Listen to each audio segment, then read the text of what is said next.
Please explain, Prime Minister. Newshub can reveal the Chief Ombudsman has written to the Prime Minister seeking assurances her government understands its transparency obligations. It follows explosive claims made by Rebel MP Dr Gaurav Sharma in an exclusive interview with Newshub last night. Our political editor Jenna Lynch has the details. His day's numbered, Gaurav Sharma is going out with a bang. So you're not going down without a fight? No.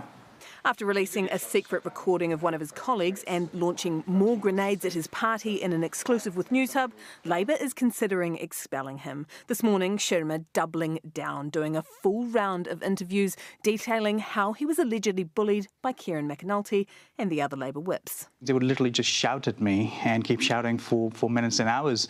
There were times when I said, they would invite me to a meeting, cancel the meeting. I'm not one for raising my voice. If anything, I'm not one for raising my voice. If anything, if I get wound up, I go quieter. And so, no, I do not agree with that assessment at all. But potentially Sharma's biggest accusation is Labour's alleged culture of cover-ups. He says MPs were taught how to avoid scrutiny via the Official Information Act, or OAA, a piece of law that allows the media and the public to access official information held by the government. And when they want to prevent OIA, they just sort of make it that this is the Labour leader's problem, this is not the Prime Minister's office problem, and then they can get away with it. Tonight, Newshub can reveal the Chief Ombudsman, who oversees compliance of the Act, has issued a please explain to the Prime Minister. In a statement, he said, "I'm aware of the allegations made by Dr Sharma about the workshop advice and training given to Labour MPs on the Official Information Act.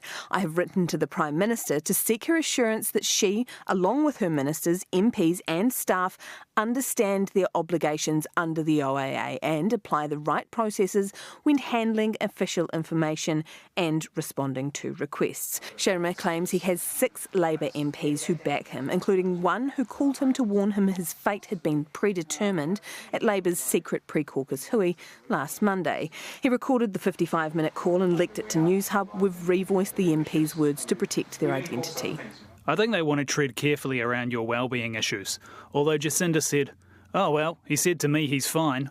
According to that MP, when another party member raised the issue of Sharma's wellbeing, a minister said, "No, there's no wellbeing around this." Are you really fine? Yes, I am fine. As I've said, I've slept better than I have in the last 1.5 years because I know now that public is listening. Next week, Labour's caucus will meet to vote on expelling Sharma, but the MP suggested he could gazump them by going it alone. Because you could say, "F you guys, I'm going to resign as a Labour MP and I'll just be an independent MP." You could be a real thorn in their side. Still an option available to Dr Sharma.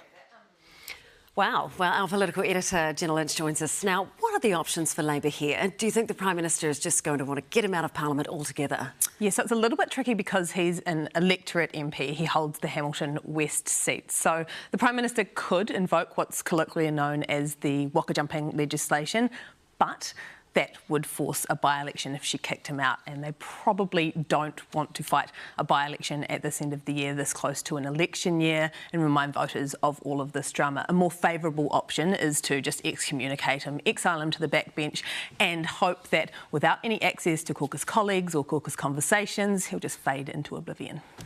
Political editor Jenna Lynch, thank you.